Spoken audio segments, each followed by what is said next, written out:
नमस्कार विद्यार्थी मित्रांनो, इयत्ता 9वी विषय इतिहास प्रकरण 5वे शैक्षणिक वाटचाल. विद्यार्थी मित्रांनो, मागच्या तासिकेला आपण भाग पहिला शैक्षणिक वाटचालीचा भाग पहिला त्यामध्ये आपण प्राथमिक शिक्षण, माध्यमिक शिक्षण, उच्च शिक्षण याचा अभ्यास केला, मुक्त विद्यापीठ या शिक्षणाचा अभ्यास केला, कोठारी आयोगाचा अभ्यास केला. आता आपण भाग दुसरा पाहणार आहोत. तर विद्यार्थी मित्रांनो, भाग दुसऱ्यामध्ये आपण संशोधन संस्था विज्ञान याचा अभ्यास करणार आहोत. मग संशोधन संस्था विज्ञान म्हणजे काय तर बघा, स्वातंत्र्योत्तर काळात देशात वैज्ञानिक संशोधनाला चालना द्यावी, त्या संशोधनाचे लाभ सर्वांपर्यंत पोहोचावेत म्हणून 1950 मध्ये council of scientific and industrial research या संस्थेची स्थापना झाली. या संस्थेमध्ये पदार्थ विज्ञान, रसायन, औषधे, त्यानंतर अन्न प्रक्रिया, खाणकाम अशा क्षेत्रामध्ये संशोधन सुरू झाले. या संस्थांमधील अशा क्षेत्रात संशोधन सुरू झाले आणि या संस्थांमधील संशोधनाचा लाभ भारतातील उद्योगांना व्हावा म्हणून औद्योगिक संस्थांबरोबर करार करण्यात आले. त्यामुळे भारताची आयात कमी होऊन परकीय चलनाची बचत झाली. या संस्थेने मूलभूत संशोधनाला चालना दिली. उच्च शिक्षणासाठी परदेशात गेलेल्या विद्यार्थ्यांना भारतात परत येण्यासाठी या संस्थेच्या प्रयोगशाळांनी महत्त्वाची भूमिका बजावली. तर विद्यार्थी मित्रांनो बघा, या संस्थेने मतदानाकरिता बोटाला लावण्यात येणारी जी काही शाई आहे त्या शाईला ती शाई हिवताप, हत्तीरोग, क्षयरोग यावरील औषधे, पाणी शुद्धीकरण तंत्रज्ञान, बांबू उत्पादन या काळात कपात या गोष्टी केल्या. DNA फिंगर प्रिंटिंग तंत्रज्ञान भारतात सर्वप्रथम वापरणे, अंदमानातील आदिवासींचा जनुकीय अभ्यास करून त्या जमाती 60,000 वर्ष जुन्या आहेत हे लक्षात आणून देणे, हे सिद्ध करणे, भूकंपाची आगाऊ सूचना मिळवणे इत्यादी गोष्टी या संस्थेने केलेल्या आहेत संशोधन करून. कडुलिंबाचा कीटकनाशक म्हणून वापर करणे, जखम बरी करण्यासाठी हळदीचा वापर, तांदळाच्या जाती संदर्भातील स्वामित्व म्हणजे पेटेंट या गोष्टींमध्ये CSIR या संस्थेने महत्त्वाची भूमिका बजावलेली आहे. भारतीय परंपरागत ज्ञानाचा डिजिटल कोश तयार करून या 8 आंतरराष्ट्रीय भाषांमध्ये CSIR ने उपलब्ध करून दिलेला आहे. यामध्ये सर्वप्रथम आपण गणित या विषयाचा अभ्यास करणार आहोत. बघा, गणित तामिळनाडूमधील national institute for research in the mathematical and physical science ही संस्था 1962 मध्ये स्थापन झाली होती. गणित विषयातील सर्वोच्च संशोधनाला या संस्थेने चालना दिलेली होती. बघा, गणित या विषयाला तामिळनाडूमधील national institute for research in the mathematical and physical science ही संस्था 1962 मध्ये स्थापन झाली होती आणि गणित विषयातील सर्वोच्च संशोधनाला या संस्थेने चालना दिली आणि अशा पद्धतीने गणित विषयाची जी काही संस्था आहे ती पुढे आली. त्यानंतर संगणक 1969 मध्ये आपण स्वदेशी बनावटीचा संगणक तयार केला. इंडियन स्टॅटिस्टिकल इन्स्टिट्यूट आणि जादवपूर विद्यापीठ यांनी संयुक्तपणे ISIJU हा देशी बनावटीचा पहिला संगणक तयार केला. टाटा कन्सल्टिंग सर्व्हिसेस म्हणजे अर्थात TCS या कंपनीला 1974 मध्ये अमेरिकेतून सॉफ्टवेअर निर्मिती क्षेत्रातील कंत्राट मिळाले आणि भारतात सॉफ्टवेअर उद्योगाची त्यामुळे सुरुवात झाली. संगणकामुळे शास्त्रीय संशोधनाचा जो काही वेग होता तो वाढला आणि 1987 मध्ये अमेरिकेने भारताला महासंगणक देण्यास नकार दिला.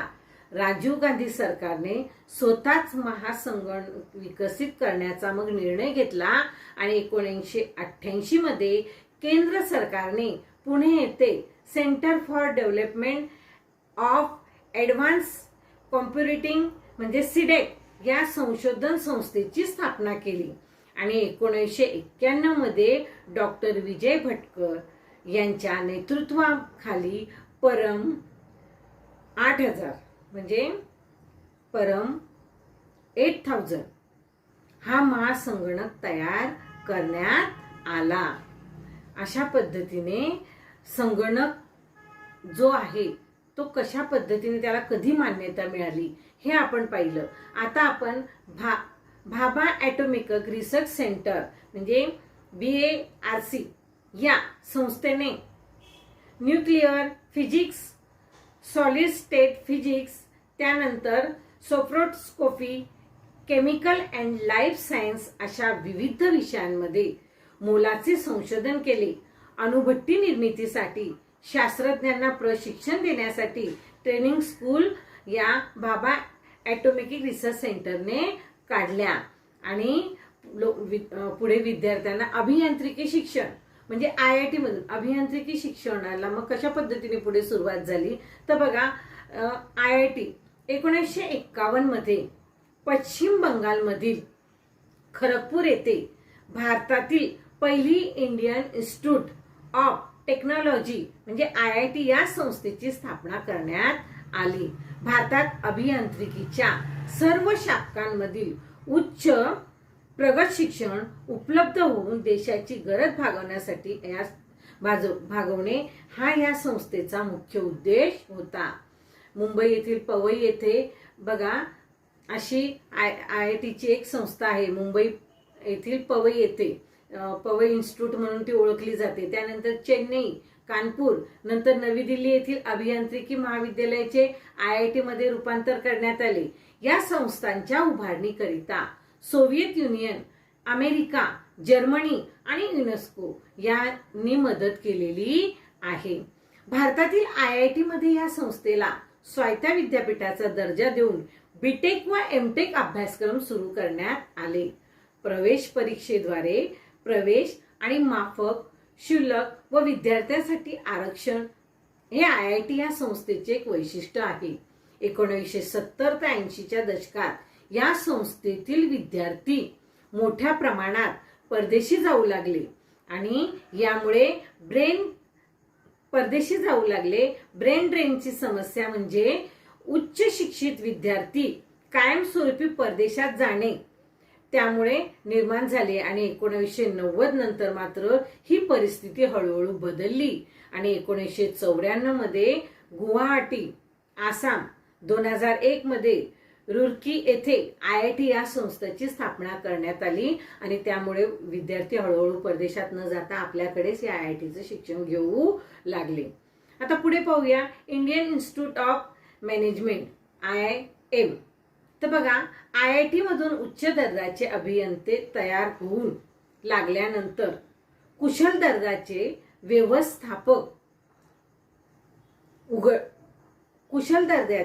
व्यवस्थापक घडवण्यासाठी संस्थेची केंद्र व गुजरात राज्य सरकारने अहमदाबाद येथे या संस्थेची स्थापना केली.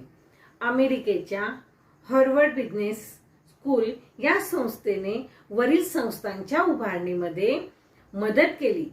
कोलकाता, बेंगलोर, लखनौ, कोझिकोडे, इंदूर आणि शिलांगो येथे Indian institute of management IIM या संस्था स्थापन करण्यात आल्या.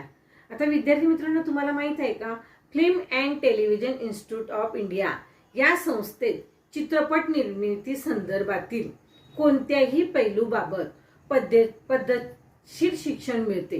दिग्दर्शन, संकलन आणि अभिनय अशा चित्रपटाशी निगडीत असणाऱ्या सर्वच गोष्टींचे शास्त्रशुद्ध प्रशिक्षण देण्याची सोय या संस्थेमध्ये झालेली आहे.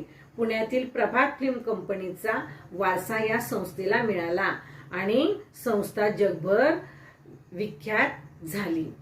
आता पाहूया नॅशनल इन्स्टिट्यूट ऑफ डिझाईन म्हणजे NID. 1961 मध्ये अहमदाबाद येथे औद्योगिक आरेखन म्हणजे इंडस्ट्रियल डिझायनिंग या विषयाचे शिक्षण देण्यासाठी या संस्थेची स्थापना करण्यात आली.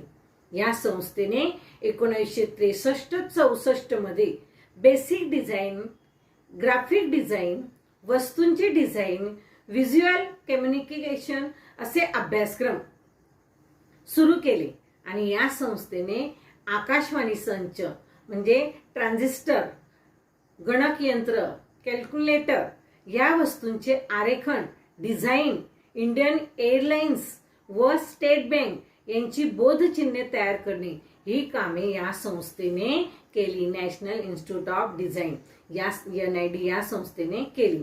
आता आपण पाहूया संशोधन संस्था वैद्यक क्षेत्र.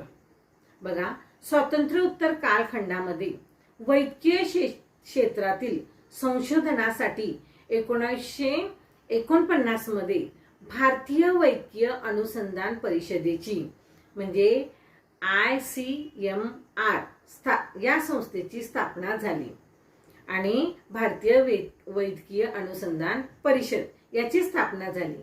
या संस्थेवर देशातील विद्यापीठे, वैद्यकीय महाविद्यालये, शासकीय व बिगर शासकीय संशोधन संस्था यांना संशोधनासाठी सहकार्य, मार्गदर्शन व आर्थिक सहाय्य उपलब्ध करून देण्याची जबाबदारी देण्यात आली.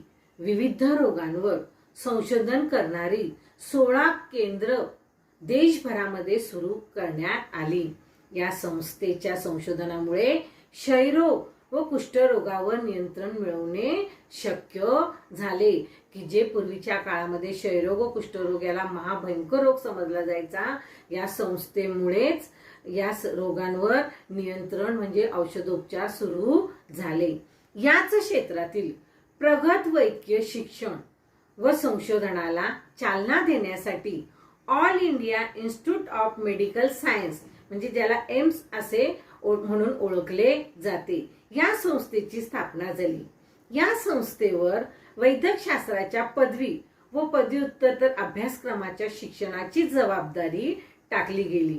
वैद्यकशास्त्राच्या बहुतांश शाखांमधील वैद्यकशास्त्राच्या बहुतांश शाखांमधील शिक्षणाची वैद्यकशास्त्रांच्या पदवी व पदव्युत्तर अभ्यासक्रमाच्या शिक्षणाची जबाबदारी टाकली गेली आणि वैद्यकशास्त्राच्या बहुतांश शाखांमधील पदवी व पदव्युत्तर शिक्षणाच्या सुविधा असलेली महाविद्यालये, संशोधनाच्या चांगल्या सुविधा, सुसज्ज सार्वजनिक इस्पितळे म्हणजे दवाखाने ही या संस्थेची प्रमुख वैशिष्ट्ये होती. सर्वसामान्यांना माफक दरामध्ये वैद्यकीय उपचार उपलब्ध करून देणे, परिचारिकांच्या प्रशिक्षणासाठी स्वतंत्र महाविद्यालये, हृदयविकार, मेंदूविकार, नेत्रविकार यासारखे आजारांवर उपचार करण्यासाठी सुपर स्पेशलिस्ट केंद्रे या संस्थेने काढली. म्हणजे बघा, हृदयविकार, मेंदूविकार, नेत्रविकार यासारखे जेही महत्वाचे शरीरातील अवयव आहेत यांच्यावर म्हणजे सुपर स्पेशलिस्ट केंद्र म्हणजे स्वतंत्र उपचार करण्याचे सुपर स्पेशलिस्ट केंद्र या संस्थेने काढलेली आहेत. सरकारने वैद्यकीय क्षेत्राचा अधिक विकास करण्यासाठी 1958 मध्ये मेडिकल काउन्सिल ऑफ इंडिया या संस्थेचे पुनर्गठन केले आणि या संस्थेवर वैद्यकीय शिक्षणाच्या गुणवत्तेचे निकष निश्चिती व देखरेख आणि तपासणीची जबाबदारी टाकली. तर विद्यार्थी मित्रांनो, तुम्हाला माहित आहे का की आयुर्वेद, निसर्गोपचार, युनानी व होमिओपॅथी या चिकित्सक पद्धतींमध्ये संशोधन व विकास घडवून आणण्यासाठी 1969 मध्ये central council for research in Indian medicine and homeopathic या संस्थेची स्थापना करण्यात आली होती आणि 1979 मध्ये या संस्थेचे विसर्जन करून तिच्याऐवजी 3 नव्या संस्था स्थापन करण्यात आल्या. एक central council for research in Unani medicine, दुसरं central council for research in homoeopathy आणि तिसरं central council for research in yoga and natural cure. अशा प्रकारे या संस्थांकडे त्या चिकित्सक पद्धतीनुसार विविध रोगांवर संशोधन, चाचण्या, औषधाच्या प्रमाणीकरणाची जबाबदारी सोपवण्यात आली. यानंतर पुढे पाहूया कर्करोग शिक्षण. बघा, advance centre for treatment, research and education in cancer he Tata memorial सेंटरची शाखा आहे. कर्करोगावरील उपचार संशोधन आणि कर्करोगासंबंधीच्या शिक्षणासाठी राष्ट्रीय स्तरावरील केंद्र म्हणून ही संस्था कार्यरत आहे. कर्करोग म्हणजे ज्याला आपण कॅन्सर म्हणून महाभयंकर आजार म्हणून ओळखतो तो. तर बघा, तर ही संस्था जी आहे टाटा मेमोरियल सेंटरची जी काही शाखा आहे ही या कॅन्सरवर म्हणजे कॅन्सर या आजारावर ही संस्था कार्यरत आहे. आता संशोधन संस्था आणि कृषी. बघा, भारतात कृषी क्षेत्रातील संशोधन 1905 मध्ये सुरू झाले आणि भारतीय कृषी संशोधन संस्थेला इंडियन ॲग्रिकल्चर रिसर्च इन्स्टिट्यूट 1958 मध्ये विद्यापीठाचा दर्जा देण्यात आला आणि कृषी क्षेत्र विद्यापीठाचा दर्जा देण्यात आला आणि कृषी क्षेत्राचा विकास, संशोधन, सुसज्ज प्रयोगशाळा, मृदाशास्त्र, कृषीशास्त्र, आर्थिक, वनस्पतीशास्त्र इत्यादी विभागांद्वारे विद्यापीठांचे कार्य सुरू झाले. या संस्थेच्या नवी दिल्ली येथील मुख्यालयात ग्रंथालय आहे आणि हे ग्रंथालय देशातील सर्वात मोठे कृषी विषयक ग्रंथालय म्हणून ओळखले जाते. गहू, कडधान्य, गळीताची पिके, भाजीपाला अशा अनेक गोष्टींवर येथे संशोधन सुरू झालेले आहे. या संस्थेची सर्वात महत्त्वाची कामगिरी म्हणजे एका वर्षात एकाहून अधिक पिके घेण्याच्या पद्धतीविषयी मूलभूत संशोधन येथे सुरू झालेले आहे आणि याचा फायदा शेतकऱ्यांना जास्तीत जास्त प्रमाणामध्ये होतो. अशा पद्धतीने विद्यार्थी मित्रांनो, आपण प्रकरण 5 शैक्षणिक वाटचाल या प्रकरणाचा अभ्यास केला. आता पुढील पाठामध्ये आपण महिलांविषयीचे कायदे, स्त्रियांचे योगदान, अन्य दुर्बल घटकाच्या संदर्भामध्ये शासनाने कोणत्या प्रकारची भूमिका बजावली याचा अभ्यास करणार आहोत. तर प्रकरण 5 शैक्षणिक वाटचाल यामध्ये आपण शैक्षणिक म्हणजे स्वातंत्र्य काळानंतर शैक्षणिक म्हणजे शिक्षणामध्ये कोणकोणत्या प्रकारचे बदल झाले याचा अभ्यास आपण केलेला आहे. तुम्हाला या प्रकरणाचा जो काही स्वाध्याय दिला जाईल तो स्वाध्याय सोडवायचा आहे.